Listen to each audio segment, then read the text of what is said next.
Welcome to T-Smack, home of the T-Smack. May I take your order?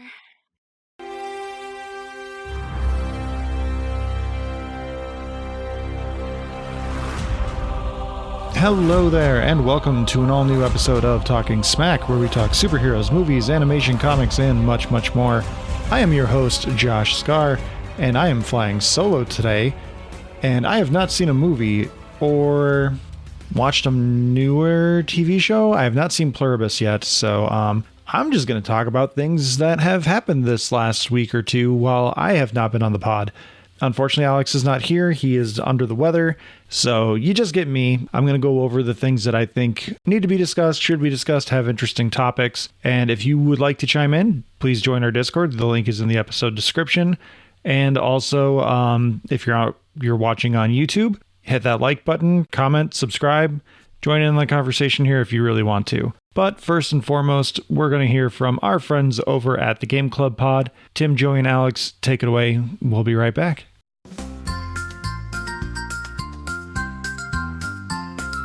Welcome to my friendly Game Club, where everyone is welcome. The podcast where we share, we play, we run and sing. Well, we don't run, but we do sing. Hey kids, are you looking for a new favourite fortnightly video game review podcast? Then boy howdy have we got the show for you. We take a different game every 2 weeks and we review them just like a book club. You can find us on all good podcasting platforms. And some of the sketchy ones too.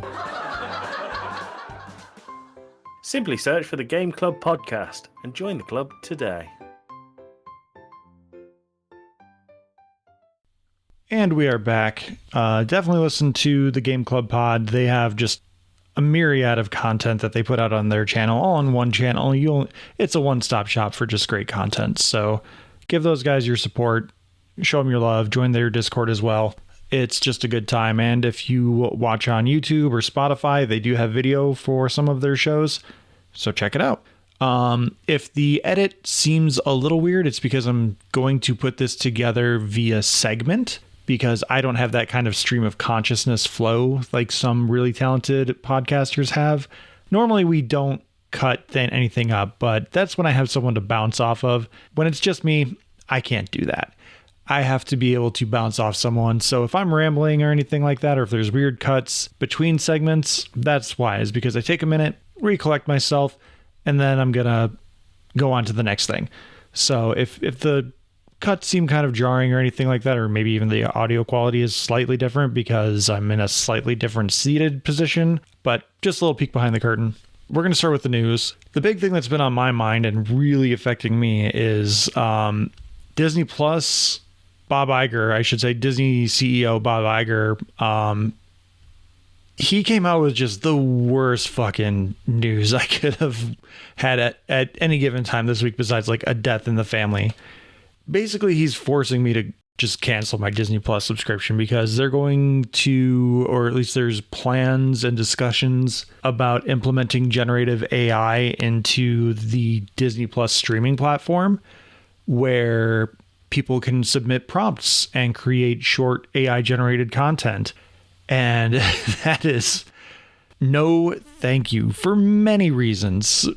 Top tier reason is because this is clearly a gimmick to try and get kids to just stick on that platform and turn their brains off and be like, I want to see Flynn Rider beat up Ursula. It's just going to be AI slop generated by kids. And then Disney will probably get to retain anything that is actually good and just submit it into the platform and let people watch that nonsense as well. And I use good in quotes, like it's not good. It's AI generated bullshit. But the big thing here is that Disney is just going full bore into generative AI, or at least they're planning on it. My hope is that they will get enough feedback from people saying, I don't want this on my platform. I want to watch Disney created products, not AI generated bullshit.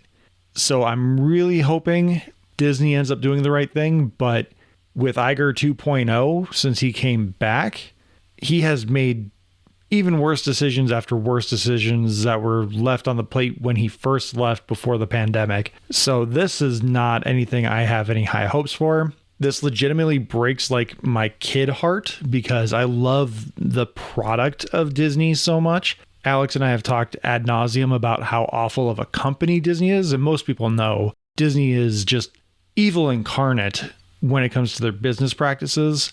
But that doesn't mean that the creators, the writers, the people who actually put their hearts and souls into these projects are evil. They are using an evil corporation to create something, because you have things coming from Disney that just do not make any sense in terms of what their business practices compared to what they're releasing in products. Because you have movies like WALL-E where people have become so lazy and reliant on technology that they can't even move. And quite literally what Disney's trying to do with this generative AI built into Disney Plus.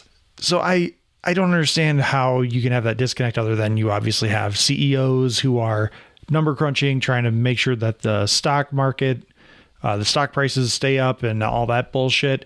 And then you have creatives who want to tell stories, and stories are usually allegories because they understand art and they understand the world, where rich CEOs don't. So I'm not advocating that anyone else do this, but for me and through my ethics, I'm going to be canceling my Disney Plus subscription. I'm going to delay it to be forthcoming. I'm going to delay it until they create that point where this generative AI thing is a thing that is on the platform. I'm not letting my kids use it. I'm going to hate it when my kids go to friend's house, their cousin's house, and they have it and they're going to just mess with it. I'm going to do my best to make sure they understand not to mess with it, because it is not fun. It is not good. It is something that is meant to just rot your brain. And that's kind of all I have to say about Disney Plus and this generative AI venture that they're going on. Spoilers ahead for Alien Earth Season 1. By the way, for this next bit, because Alien Earth has been renewed for Season 2 somehow. I don't really know, other than I guess it probably did pretty good streaming numbers for the first few weeks before it fell off. Noah Hawley is returning as showrunner. I don't know how this got a Season 2, because among other things, if you were going to do a Season 2, they pretty much needed to have that approved by the time Episode 1 dropped, and they needed to start production like immediately, because the whole concept of this show is that these are kids in an AI body. They're not AI bodies. They're living in cybernetic bodies. They're hybrids. They're human minds in a robot body.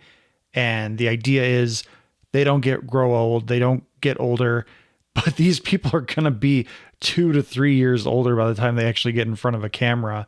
And by the time we see the next episode of this show, it's going to be 3 to 4 years probably. I don't understand this streaming era that we're in. I miss when shows were given 2-3 season contracts and said, this is what you're getting. Maybe we'll renew you after this. But there's no cohesion to anything anymore. And the sacrifices in production quality that we have to make for these shows to continue on is just asinine. I was not a huge fan of Alien Earth Season 1 after Episode 5. There's 4 episodes that come after it, I believe. Maybe 3. Either way, the final few episodes are just not great, in my opinion. And I don't know how you keep people engaged in a show like this with as big of a gap as there probably will be before production and release of Season 2 happens. Maybe I'll be proven wrong.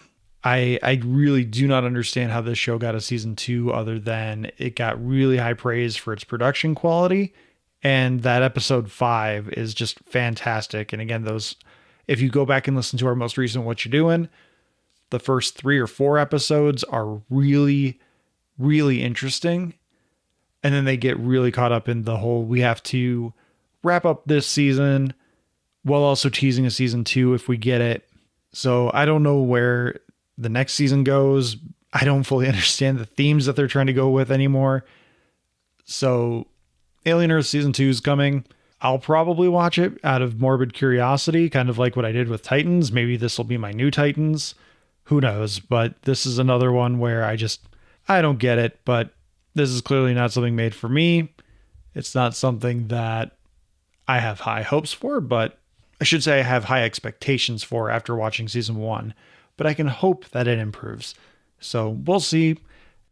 This next bit of news, you would think it would almost be hopeful just because of the returning talent behind it, but Gremlins 3 has been announced with Steven Spielberg returning, as well as original Gremlins movie writer Chris Columbus, who I believe is also the director of the Home Alone movies and also the first HP movies. But Chris Columbus is going to be returning to produce and direct the film. The film will be co-directed by Zach Lipovsky and Adam B. Stein, who they directed Final Destination Bloodlines, which came out this summer and outperformed, I think, most expectations. They're also going to team up to write the script with Chris Columbus. So to me, it sounds like they went to Warner Brothers, said, hey, we have this Gremlins script. Warner Brothers said, okay, but no one knows who you are despite the success of this film. Let's see if Spielberg and Columbus are willing to come in and rubber stamp this thing and just put their names on it and collect a paycheck. I don't think we need this. If you're going to redo Gremlins, just try to redo Gremlins. You don't need to Legacy sequel it. But that's not the era we live in. And I'm turning into old man on a soapbox yelling at clouds with this. I love Gremlins. Gremlins 2, I really enjoy. It's a wacky cartoon of a movie that is just bananas in the best way possible. That's one that I think I really wanted to touch on for our Nostalgia-thon, which maybe we'll come back to. We'll see. That one's celebrating 35 years as well. But this next film also already has a release date of November 19th, 2027. So it's almost 2 years to the day of this episode's release that this movie is supposed to come out. I wouldn't be shocked if it ends up getting delayed. Either way, I'm not a huge fan of this news, as I'm not a huge fan of most of the news that I've been talking about this week. Sometimes things can be good. Sometimes Legacy sequels can be fun. Here's hoping, I guess. And speaking of things, hopefully maybe sort of being good, we got confirmation that the first trailer for Avengers Doomsday is going to be playing in front of Avatar Fire and Ash. So if you already weren't planning on seeing Avatar, you're probably not going to rush to the theater just to see a 90-second, maybe 3-minute trailer for Avengers Doomsday. You can just wait till they release it either the Wednesday before the movie actually comes out, Avatar actually comes out, or the Monday after, because I would assume that they're going to do the same thing that they did with Avatar, where it has that opening weekend run where you can only see it in theaters for 72 hours, and then we'll put it online, instead of doing the thing that has become mostly standard practice where you release the trailer like the Tuesday before the big movie releases, and then you see it on the big screen for the general audiences who aren't habitually online on YouTube watching movie trailers like the way I am and the way Alex is and the way we are on the Discord. Let's put it that way. I don't know what to expect from this trailer other than maybe a tease of Doom, and then I fully expect them to just cheap out and do like maybe an Age of Ultron thing where it's just a narration over out of context images and highlights of characters who are going to be there, and you've got whatever the voice modulator they're going to put on Doom, and then we'll see Doom.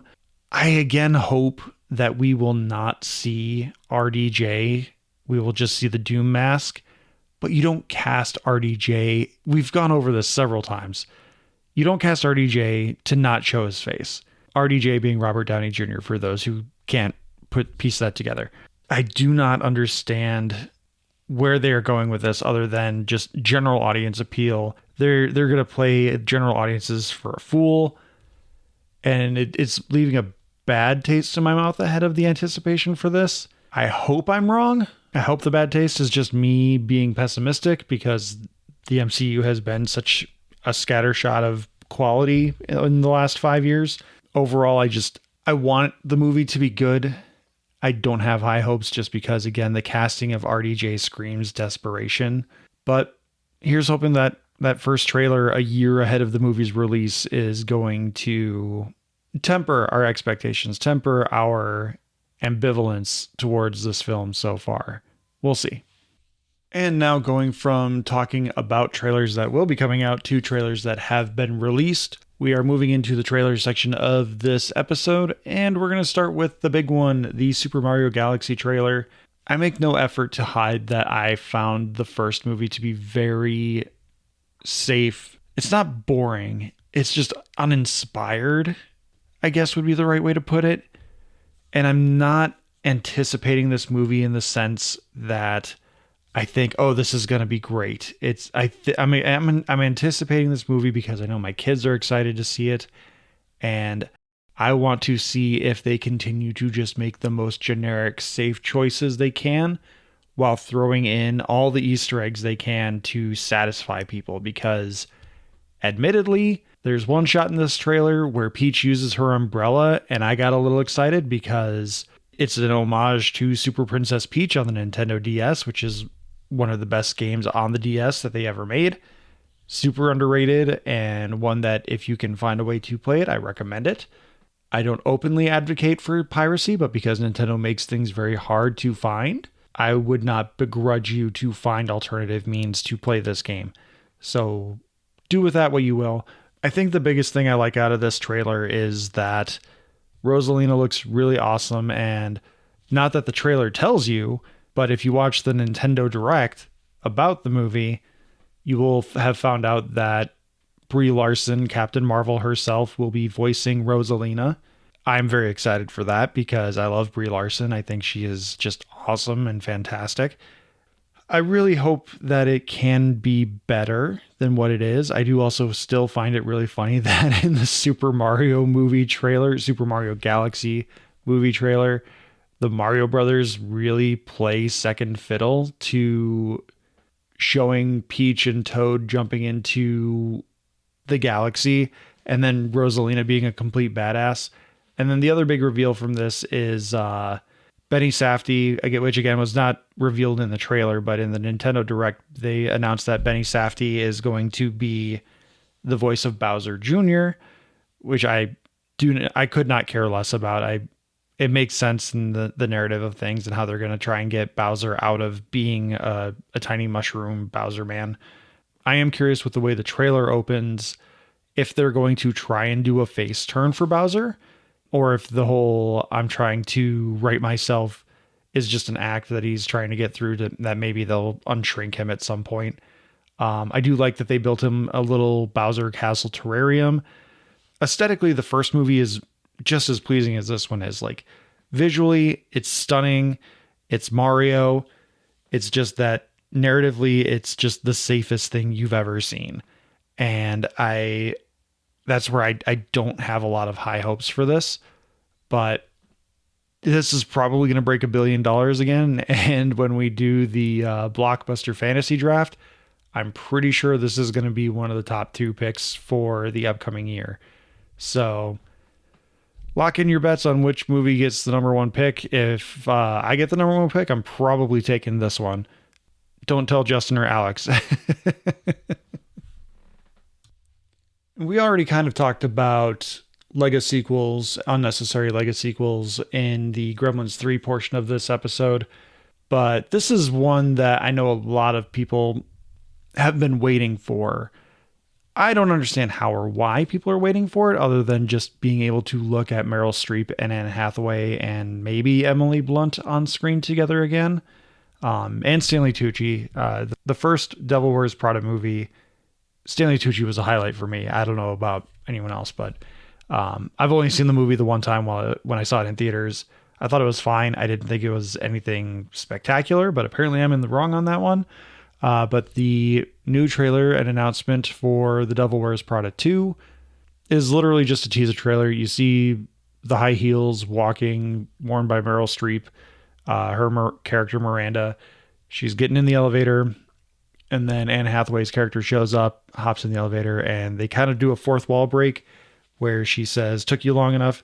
It's in character, but it's also a fourth wall break because obviously they're making a point about how long it's taken to get this movie made. I'm sure this one will perform fairly well at the box office just because of how highly anticipated and in demand it was. I'll probably see it because I'm sure Ricky will want to see it, but other than that, I got nothing. It's a noteworthy trailer, so I wanted to make sure we mentioned it, and it's linked in the episode description. This next trailer is one that I really just I have to mention it because it's something that I'm sure will be covered on the podcast at some point if it's not covered upon release, but it's Five Nights at Freddy's 2. I will not be seeing this movie, but maybe Slade and Alex will cover it just like they did for the first movie. And I think Justin joined in as well. Yeah, it looks more or less the same. I'm really curious if the Freddy's bubble has burst, or if there will be an audience for this, because I know the first one was a big surprise hit based on its budget. Will this one kind of do the same, especially with it releasing just a couple of weeks before Avatar? And there's it's coming in 2 weeks after Wicked, a week after Zootopia, coming in after the Thanksgiving break. I'm really curious what this one does at the box office more than I am about the content of the film, just because it will kind of prove a little bit of like, is it the IP? Is it the actual movie that's drawing people in? What is the draw to the Five Nights at Freddy's movie besides just the name Five Nights at Freddy's? Because as I have learned, if you just make a video, a podcast episode, anything with Five Nights at Freddy's, it kind of does really well because the audience is just looking for that content about the IP. So I'm really curious as to if it is just the IP or if there is actual quality to the content that they're making with these movies.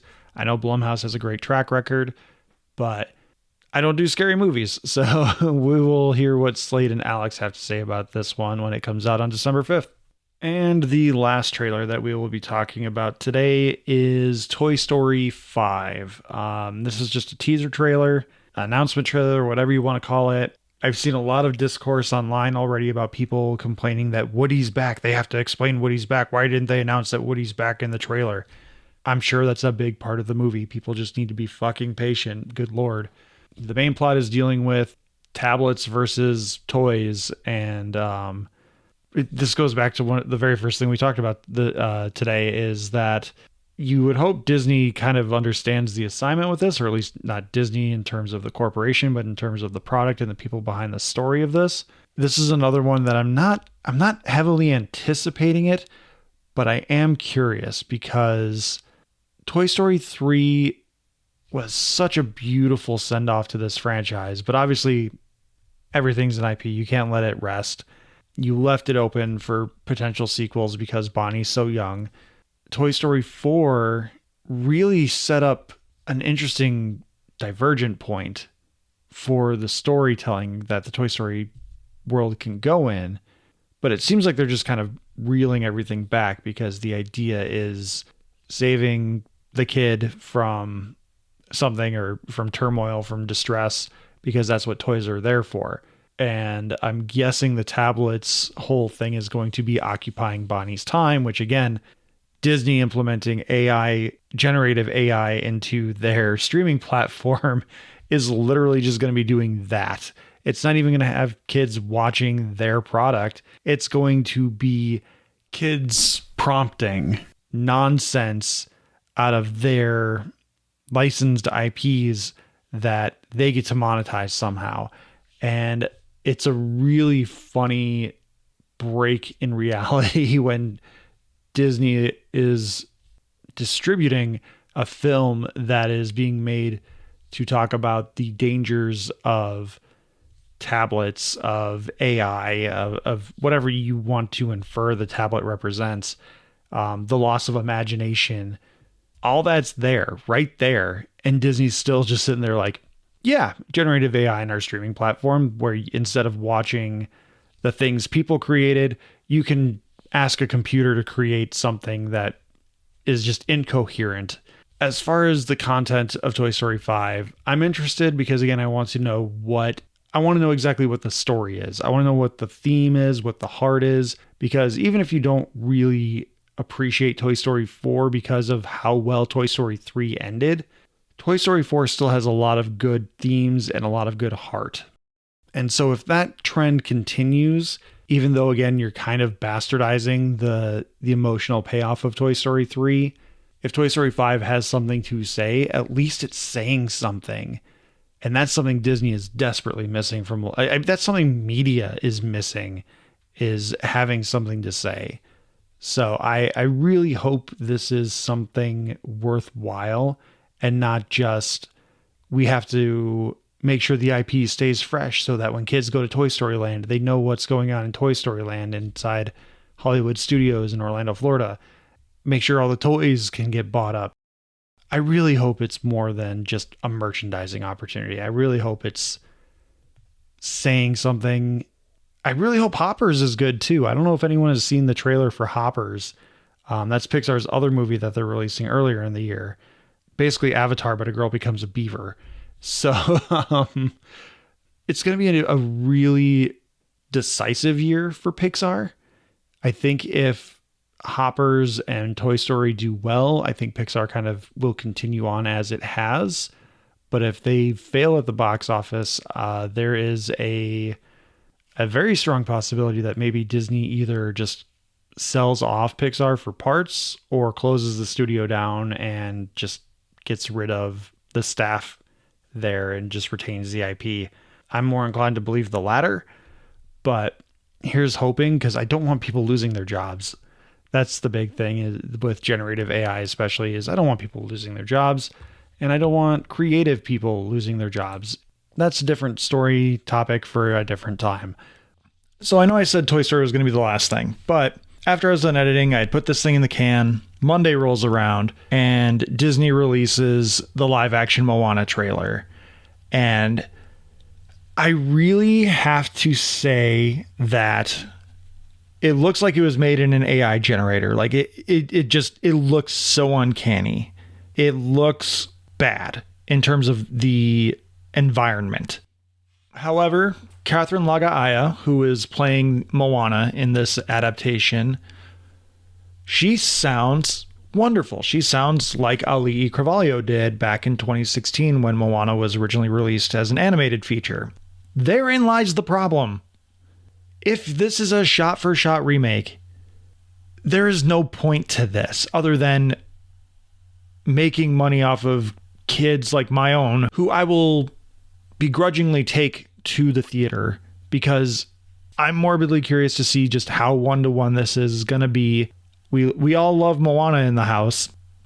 Moana is like Disney's most popular product since Frozen, which that was only 3 years later at the time. But like, I think Moana has persisted longer. But everything they showed us in the trailer is just a shot-for-shot remake with the addition of like a humpback whale in what I assume is going to be either the I Am Moana sequence or the We Know the Way sequence. In any case, just more bullshit from Disney that's going to make them a ton of money. And I don't want to begrudge Catherine Laga'aya or anyone else involved in this. They're doing what they are being brought in to do. I'm sure they're going to try and like get Lin-Manuel Miranda to make a new original song to try and get him that Oscar that he should have won for the original Moana. But my God, I really want this to stop. And I really want Disney to just go back to making original content that is good. And I don't understand how their live action content has gotten to this point, other than, again, they get 1 out of every 6 of these to make $1 billion. And apparently that's enough. Yeah, so we're going to get out of here. This is going to be a quick episode by our standards, by like a full half hour, if not longer. So again, if you're watching on YouTube, hit that like button, hit that subscribe button. If you're listening on a podcatcher, please like, subscribe, rate, review on your podcatcher of choice. You can find us on social media platforms, Blue Sky, Instagram, Threads, Facebook, YouTube. We are at Talking Smack Pod. Email us your thoughts, questions, reviews. If you're an indie podcast and you want to have some fun nerd conversations and you want to hop on the podcast, you want to invite us over, email us at tsmackpod@gmail.com. If you're a listener and you just want to share your thoughts, opinions, suggestions, email us at tsmackpod@gmail.com. Thank you to Leo Allen for our musical themes, Beppo for our original avatars, Retro AL Studios for our Ricky avatar. Please like, subscribe, rate, review on your podcatcher of choice, or if you're, again, on YouTube, please hit that like button, please hit that subscribe button. Alex, I hope you're feeling better by the time this episode comes out. Next week, we will be talking Wicked with Justin Henson, Wicked for Good with Justin Henson. And if all goes according to plan, on November 30th, I believe, Talking Back with Ricky will be back on your podcatchers, and we will be talking about the Wicked book as well as the Broadway show and movies. So you get a double dose of Wicked next week if all goes according to plan. Keep your ears up, and thanks everyone for listening. Take care. And Josh, there's a show out there that people should be watching. What is it? Oh, I don't know, Who Josh. loves Is it T-Smack? I love T-Smack. Star Trek? Is it true? I do. Ooh.